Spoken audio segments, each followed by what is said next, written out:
Hello students, हम कर रहे हैं एसएसटी क्लास 9 का एनुअल एग्जाम का क्वेश्चन पेपर है ये।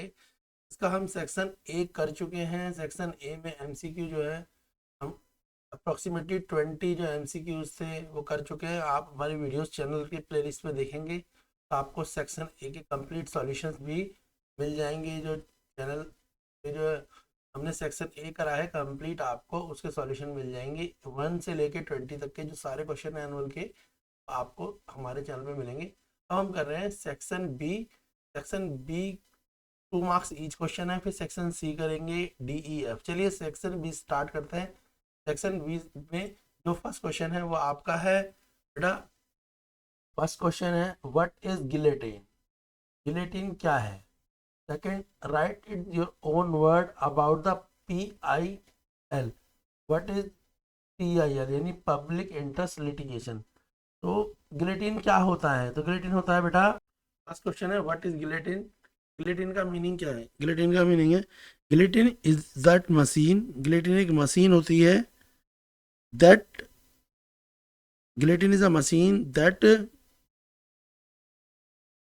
beheads people by dropping a blade onto their neck। तो गिलेटिन एक मशीन है जिसमें लोगों की क्या करी जाती है, नेक को अलग किया जाता है, बीहेड किया जाता है, यानी जो सर है उसको उनके शरीर से जुदा कर दिया जाता है। तो guillotine is a machine that beheads people. Behead का मतलब है सर काटना। बाई ड्रॉपिंग अ ब्लेड, एक ड्रॉप में रख के, ऑन टू देयर नेक, उनकी नेक को जो मशीन का ब्लेड है उस पर रख दिया जाता है। It was a common method of execution. ये एक कॉमन मेथड था सजा देने का इन फ्रांस, फ्रांस में अंटिल 20th सेंचुरी, 20वीं सेंचुरी में इस तरीके से फ्रांस में लोगों को एग्जीक्यूट किया जाता था, यानी सजा दी जाती थी। तो गिलेटिन एक ऐसा तरीका था, एक ऐसी मशीन थी जिससे लोगों के सरों को क्या करा जाता था, अलग करा जाता था उनके तन से, यानी उनकी बॉडी से।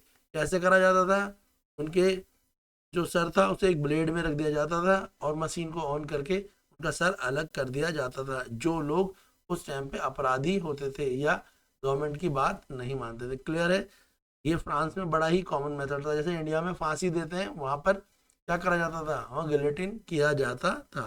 और कब किया जाता था, 20th सेंचुरी में किया जाता था। नेक्स्ट क्वेश्चन देख लेते हैं। क्वेश्चन लेते हैं नेक्स्ट वाला। नेक्स्ट क्वेश्चन है आपका question number 22। Right your own word about the P I L. Public interest litigation का क्या मतलब होता है। तो पी आई एल का मतलब क्या होता है, देख लो पी आई एल क्या होता है बेटा।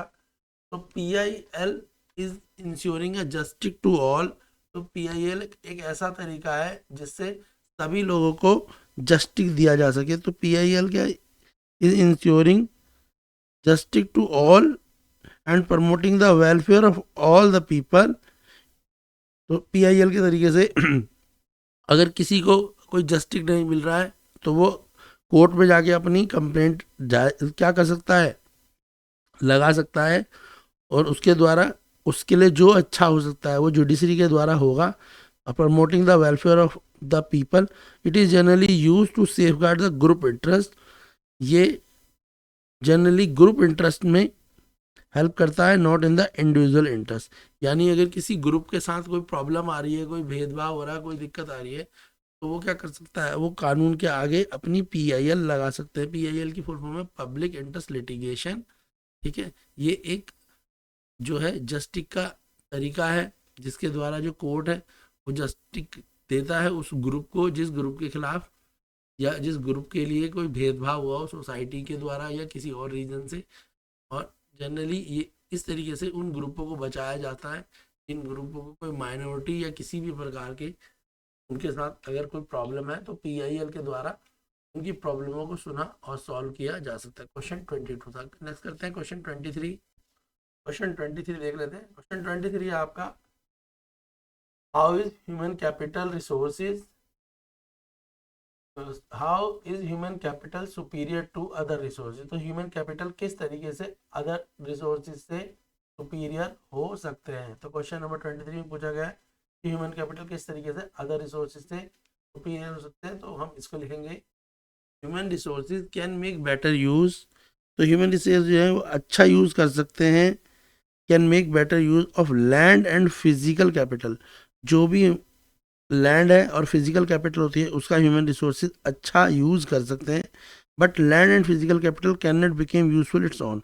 मगर लैंड या फिजिकल कैपिटल अपने आप ही अपना यूज़ नहीं कर सकती। तो जो ह्यूमन कैपिटल जो है वो जितने भी उसको रिसोर्स मिलेंगे, यानी इंसानों को जो रिसोर्स मिलेंगे वो उनका अच्छे से यूज़ कर पाएंगे। अगर ह्यूमन बीइंग वहाँ पर अपना रोल नहीं रखेगा तो रिसोर्सेज अपने आप ही अपने को यूज़ नहीं कर पाएंगे। नेक्स्ट है हाईलाइट। हाईलाइट क्वेश्चन नंबर 24 है, highlight any two ideal enshrine in the Indian constitution. Indian constitution को कौन सी ऐसी दो चीज़ें हैं जो पावरफुल बनाती हैं, इंश्राइन करती हैं, या यूँ कह सकते हो कि ऐसी इंडियन कॉन्स्टिट्यूशन में ऐसी कौन सी दो चीज़ें हैं जो बहुत ज़रूरी हैं। तो इंडियन कॉन्स्टिट्यूशन में ऐसी दो चीज़ें two ideal enshrine in the Indian constitution are liberty और इक्वलिटी। तो जो भारत का संविधान है उसमें दो ऐसी जो बहुत खूबसूरत चीज़ बनाती हैं जो इंडियन कॉन्स्टिट्यूशन को एक अच्छा और पावरफुल कॉन्स्टिट्यूशन बनाते हैं, वो एक तो इंडियन कॉन्स्टिट्यूशन पूरी तरह से लिबरल है, लिबर्टी है। इंडियन कॉन्स्टिट्यूशन किसी के अंडर काम नहीं करता, कोई भी ना लेजिस्लेटिव असेंबली, ना कोई पार्लियामेंट और ना कोई जुडिशरी, वो इंडियन कॉन्स्टिट्यूशन जो है उनके दबाव में कोई काम नहीं करता। और इंडियन कॉन्स्टिट्यूशन समाज में सभी वर्गों को, वो किसी भी जाति धर्म सेक्स या रेशियो के हैं, उनको इक्वलिटी प्रोवाइड करता है। तो इंडियन कॉन्स्टिट्यूशन में ऐसी जो दो अच्छी चीज़ें हैं जो इंडियन कॉन्स्टिट्यूशन को अच्छा बनाती है, इंश्राइन बनाती हैं, वो है लिबर्टी और इक्वलिटी। क्लियर हो गया? तो हमारा सेक्शन बी कंप्लीट हो गया है। अब हम करते हैं सेक्शन सी, कर लेते हैं हम फटाफट से। तो सेक्शन सी देख लेते हैं। तो सेक्शन सी स्टार्ट करते हैं। सेक्शन सी फर्स्ट क्वेश्चन है, what changes were incorporated by the. 25th question है सेक्शन सी का, तो दो है और में ऑप्शन है, what effect did the first world war have on industry of Russia.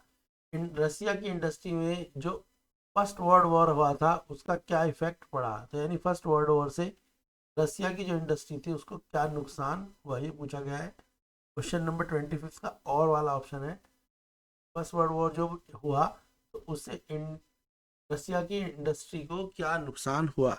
The first world war badly hit the Russian industry. First world war ने रसिया की इंडस्ट्री को बहुत बुरी तरह से नुकसान पहुंचाया। इंडस्ट्रियल इक्विपमेंट डिसइंटीग्रेटेड मोर रैपिडली। जो फैक्ट्रियों में इक्विपमेंट यूज़ होते थे, जो फैक्ट्रियों में मशीन्स यूज़ होती थी, वो डिसइंटीग्रेटेड हो गई, वो आउटडेटेड हो गई, कुछ मशीनें ख़राब हो गई, कुछ प्रॉपर वर्क नहीं कर पा रही थी। तो इंडस्ट्रियल इक्विपमेंट क्या हुए, डिसइंटीग्रेटेड हुए बहुत जल्दी जल्दी रसिया में, देन एल्सवेयर इन यूरोप, पूरे यूरोप की तुलना में। तो फर्स्ट वर्ल्ड वॉर से रसिया की जो इंडस्ट्री को नुकसान हुआ, यही पूछा गया है आपसे। तो क्या नुकसान हुआ, तो एक तो रसिया की इंडस्ट्री कॉलैप्स कर गई, बहुत बुरी तरह से हिट कर गई, उसमें डाउनफॉल आने लगा। उसके अलावा जो रसिया में जो उस टाइम पे मशीनरीज को यूज़ करा जा रहा था, जो इक्विपमेंटों को यूज़ करा जा रहा था, वो बहुत जल्दी डिसइंटीग्रेटेड हो गए, आउटडेटेड हो गए, ऑब्सोलेट हो गए। तो इन सब कारणों से रसिया की जो इंडस्ट्री थी उसको बहुत ज़्यादा नुकसान पहुंचा, जिसके कारण रसिया में फाइनेंशियल क्राइसिस भी बढ़ने लगे और वहाँ की इकोनॉमिक कंडीशन भी धीरे धीरे खराब होने लगी। क्वेश्चन नंबर 26 है, what are the significant feature of national population policy 2000। जो नेशनल पॉपुलेशन पॉलिसी 2000 है उसमें कौन सी अच्छी चीज़ें हैं, उसके अंदर कौन से सिग्निफिकेंट फीचर्स हैं। सिग्निफिकेंट फीचर्स यानी कौन से ऐसे अच्छे फीचर्स हैं जो नेशनल पॉलिसी 2000 जो है उसमें बनाए गए हैं या दिए गए हैं। तो नेशनल पॉपुलेशन पॉलिसी की शॉर्ट फॉर्म होती है एनपीपी, नेशनल पॉपुलेशन पॉलिसी 2000। तो क्या क्या उसमें ऐसे जो पॉलिसीज में फीचर्स डाले गए हैं, वो जो फीचर्स हैं, पहला फीचर्स है free and compulsory education for children up to age 14। जो बच्चे 5 से 14 साल की एज के, 5 ईयर से लेके 14 ईयर तक की एज के जो बच्चे थे उनको फ्री एजुकेशन दी गई, इवन खाना भी दिया गया। देखा भी होगा आपने गवर्नमेंट स्कूलों में जो है उन्हें फ्री एजुकेशन दी जाती है। तो free and compulsory education for children up to age of 14, 5 साल से 14 साल के बच्चों को फ्री एजुकेशन दी गई। दूसरा, रिड्यूसिंग इन्फेंट मोर्टिलिटी रेट, जो बच्चे छोटी उम्र में पैदा होते थे, जो 6 महीने साल भर के बच्चे होते थे, उन्हें कई बार बहुत बीमारियां होती थी, जल्दी जल्दी बीमारियां लग जाती थी, उन्हें फूड अच्छे से नहीं मिल पाता था, और भी कई रीज़न होते थे, तो उसके कारण वो जल्द उनकी डेथ ज़्यादा होती थी। बच्चे पैदा होते थे पर ज़्यादा सर्वाइव नहीं कर पाते थे। पर उस इन्फेंट मोर्टिलिटी रेट को रिड्यूस करा गया, यानी जो छोटे बच्चों की मरने की संख्या थी उसको कम करा गया। तीसरा, universal immunisation of children against all vaccine prevented disease, और जितने भी जो बच्चे थे छोटी उम्र के, जो 0 से लेके 5 साल के बच्चे जो थे, इनको वैक्सीन जो हैं फ्री दी गई सारे बच्चों को। जैसे पोलियो की वैक्सीन दी गई, DTP की पहले वैक्सीन दी गई, ठीक है। इस तरीके से और भी जो वैक्सीन लगती है उन्हें अलग अलग, बुखार, काला बुखार वगैरह की जो वैक्सीन छोटे बच्चों को लाई जाती है 0 से 5 साल की, वो वैक्सीनों को भी सरकार ने क्या करा, फ्री कर दिया गया। तो नेशनल पॉपुलेशन पॉलिसी 2003 से के जो 3 इंपॉर्टेंट फीचर हैं वो क्या है? पहला है फ्री और कंपलसरी एजुकेशन 0 से 14 ईयर की एज तक के बच्चों को। दूसरा काम क्या करा उन्होंने रिड्यूस करा, यानी जो छोटी उम्र के बच्चे थे उनका इन्फेंट मोर्टिलिटी रेट को कम करा। और तीसरा करा, उनको यूनिवर्सल इम्यूनाइजेशन करा, यानी सभी लोगों को वैक्सीन लगाई गई, जितने भी छोटे बच्चे, लोगों का मतलब छोटे बच्चों को जो भी नेसेसरी वैक्सीन होती थी उन वैक्सीन को उन्हें फ्री ऑफ कॉस्ट लगाया गया 0 से 5 ईयर के स्टूडेंट। अब करते हैं question number 27। Question number 27, mention any 3 steps which have been taken by government to promote education. सरकार ने ऐसे कौन से 3 स्टेप लिए जिससे सरकार जो है एजुकेशन को प्रमोट कर पाए? तो सरकार ने ऐसे, यहाँ पे पूछा गया है क्वेश्चन नंबर 27 में, ऐसे कौन से 3 स्टेप्स थे जो सरकार ने लिए, गवर्नमेंट ने लिए एजुकेशन को प्रमोट करने के लिए? तो वो कौन से 3 स्टेप जो गवर्नमेंट ने लिए जिससे एजुकेशन को ऑल ओवर इंडिया क्या करा गया, प्रमोट करा गया? तो 3 स्टेप्स देख लो बेटा क्या थे। 3 स्टेप क्या, क्वेश्चन नंबर 27 है, तो 3 स्टेप्स थे आपके। एक था right to education act, government क्या लेके आई, राइट टू एजुकेशन एक्ट लेके आई, in which every children between the age of 6 and 14 has right to free and compulsory education. जिनकी एज 6 ईयर या कह सकते हो 6 ईयर से 14 ईयर तक की एज थी, उनको गवर्नमेंट ने free education, free books, school की ड्रेस और फूड प्रोवाइड करने के लिए क्या करा, एक एक्ट बना दिया। क्या क्या चीज़ें दी गई उसमें? उनको फ्री बुक्स दी गई, स्कूल की कोई फीस नहीं थी, फ्री बुक्स, स्कूल की फीस रखी गई, उनको स्कूल की ड्रेसेस दी गई, ठीक है, और इवन मिड डे मील के रूप में उन्हें खाना भी दिया गया। क्लियर है? दूसरा, Sarva Shiksha Abhiyan, it aim to provide elementary education. दूसरा, सरकार ने क्या करा, सर्व शिक्षा अभियान भी स्टार्ट कर दिया। सर्व शिक्षा अभियान के थ्रू जो है जो छोटे बच्चे थे, जो 1st क्लास से 5th क्लास तक के बच्चों को, ठीक है, जो 1st से 5th क्लास तक के जो स्टूडेंट होते हैं उनके लिए ज़्यादा प्रमोट करा गया कि उनको पढ़ाई की क्या इंपॉर्टेंस है, और अगर वो स्कूल आए तो उन्हें क्या फ़ायदा होगा। तो इस तरीके से सर्व शिक्षा अभियान लाया गया, खास तौर पे एलिमेंट्री एजुकेशन के लिए। एलिमेंट्री एजुकेशन कौन सी होती है? 1st क्लास से 5th क्लास तक की पढ़ाई। और थर्ड क्या करा गया, स्कॉलरशिप प्रोग्राम करे गए। इट्स एम, जो स्कॉलरशिप प्रोग्राम रखे उन्हें, उनका एम क्या था? उनका एम था, its aim to provide financial support to under privilege background. जो बच्चे गरीब थे, निम्न जाति से लेके और पुअर बैकग्राउंड, जिनका बैकग्राउंड क्या था, गरीब बैकग्राउंड के थे, यानी जिनकी इनकम रिसोर्स कम थे, पॉवर्टी वाले लोग थे जो, या ठीक है, दलित या निम्न जाति के जो लोग थे, उनके लिए सरकार ने स्कॉलरशिप प्रोग्राम चलाए। और उनका उद्देश्य यही था कि अगर वो स्कूल में आए और पढ़ेंगे तो सरकार उन्हें मेधावी के तौर पर क्या देगी, फाइनेंशियल सपोर्ट देगी। जो बच्चे पढ़ने में ठीक होते थे तो सरकार उन्हें क्या करती थी, कुछ आर्थिक सहायता, कुछ पैसा दिया जाता था, 1100 रुपये, 2100 रुपये या 5000 रुपये तक के स्कॉलरशिप प्रोग्राम सरकार ने चलाए थे, जो बच्चों को दिए जाते थे अगर वो अच्छे से पढ़ें। तो इससे क्या होता था, वो जो पुअर बैकग्राउंड के लोग थे उन्हें फाइनेंशियल सपोर्ट भी मिलती थी। तो सरकार ने ऐसे कौन से 3 स्टेप चलाए? जो जिससे एजुकेशन को प्रमोट किया गया, तो पहला है राइट टू एजुकेशन एक्ट, दूसरा सर्व शिक्षा अभियान, और तीसरा है स्कॉलरशिप प्रोग्राम। तो आपको ये नाम याद रख लेने हैं, राइट टू एजुकेशन एक्ट, सर्व शिक्षा अभियान, स्कॉलरशिप प्रोग्राम। देखिए ये एसएसटी का पेपर है, 2024-25 का एनुअल एग्जाम का पेपर है। तो आप इसे अच्छे से कर लेंगे तो आपके एग्जाम में आप बड़े अच्छे से सिस्टम में प्रिपेयर कर पाएंगे। अब शॉर्ट क्वेश्चंस की वीडियो बना चुके हैं एमसीक्यू की, अब हम सेक्शन बी सी बना रहे हैं, उसके बाद डी और ई भी आएगा। चलिए जल्दी से देखते हैं क्वेश्चन नंबर 28। 27 तो आपने क्वेश्चन देख लिया है, 28 है, explain the main cause of poverty in India. India में गरीबी का मुख्य रीजन क्या है। तो जो पॉवर्टी के बहुत सारे रीजन हैं, पर मेन रीजन देख लेते हैं क्या है। क्वेश्चन 28 में पूछा है what are the main reason of poverty. तो पॉवर्टी के मेन रीजन पूछे गए हैं, आपको बताना है। तो देखो पॉवर्टी के मेन रीजन क्या हो सकते हैं।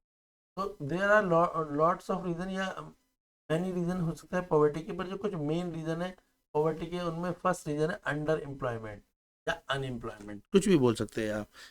अनएम्प्लॉयमेंट भी बोल सकते हैं, अंडर एम्प्लॉयमेंट भी बोल सकते हैं। पहला है अनएम्प्लॉयमेंट, यानी no job seeker is increasing due to population, यानी नंबर, नो का यहाँ पे नंबर ऑफ जॉब है, क्या है ये, NUMBER, number of job seeker is increase, नौकरियां ढूंढने वाले लोग तो बहुत ज़्यादा हो गए हैं, ड्यू टू पॉपुलेशन इंक्रीज, और पॉपुलेशन भी बढ़ती जा रही है, तो इसके कारण अनएम्प्लॉयमेंट हो रहा है। यानी कह सकते हो कि पॉपुलेशन बढ़ रही है और पॉपुलेशन बहुत ज़्यादा होती जा रही है, उतनी जॉबें है ही नहीं। दूसरा लैक ऑफ एजुकेशन, लोग जो हैं कम पढ़े लिखे हैं, तो it can lead the low wages. जब लोग पढ़े लिखे नहीं है तो उन्हें अच्छी पोस्ट जॉब नहीं मिल रही, और जिसके कारण उनको वेजेस यानी सैलरी भी क्या मिल रही है, कम मिल रही है।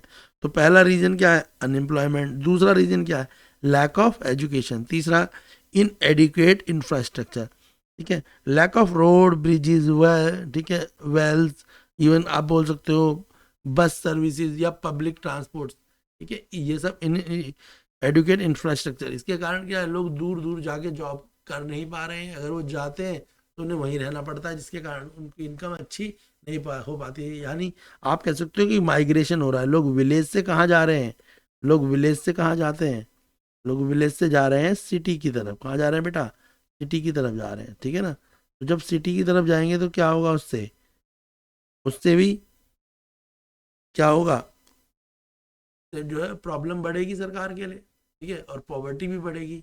नेक्स्ट है सोशल इनइक्वालिटी। सोशल इनइक्वालिटी भी एक कारण है, यानी डिस्क्रिमिनेशन बेस्ड ऑन कास्ट और जेंडर, और सेक्स भी बोल सकते हो, कास्ट जेंडर और सेक्स, इनके डिस्क्रिमिनेशन, इनकी इनइक्वालिटी के कारण भी क्या हो रहा है, गरीबी आ रही है। तो देश में गरीबी के क्या कारण है, या इंडिया में गरीबी के क्या कारण है, एक तो है अनएम्प्लॉयमेंट, दूसरा लैक ऑफ एजुकेशन, तीसरा इनएडिक्वेट इंफ्रास्ट्रक्चर, और चौथा है सोशल इनइक्वालिटी। तो अनएम्प्लॉयमेंट का कारण क्या है, एक तो पॉपुलेशन बहुत ज़्यादा बढ़ रही है, पॉपुलेशन बढ़ रही है, लोगों को जॉब चाहिए सभी को, है ना, और उतनी जॉब जॉब क्रिएशन करने वाले लोग कम है, यानी जॉब बनाने वाले कम है, जॉब चाहिए ज़्यादा लोगों को, सब लोग नौकरी करना चाहते हैं, अपना व्यवसाय नहीं करते। दूसरा लोग पढ़े लिखे नहीं है, उनके पास स्किल नहीं है, पढ़े लिखे का मतलब उनके पास स्किल नहीं है, कि अगर उन्हें कोई कंपनी रखती भी है तो वो उतना अच्छा काम ही नहीं कर पाते जिसकी कंपनी को ज़रूरत है। तीसरा इन एडुकेट इंफ्रास्ट्रक्चर है, ठीक है, रोडें अच्छी नहीं है, पब्लिक ट्रांसपोर्ट अच्छे नहीं है, और जहाँ पे जॉब्स हैं वो काफ़ी ज़्यादा दूर हैं। और फोर्थ है सोशल इनइक्वालिटी, यानी आदमी और औरतों में या कास्ट के हिसाब से क्या करा जाता है, डिफरेंस करा जाता है नौकरियों में। देखा होगा बहुत सारी ऐसी नौकरियां होती हैं जिनमें जो है पुरुषों को यानी आदमियों को जॉब नहीं दी जाती, औरतों को जॉब दी जाती हैं।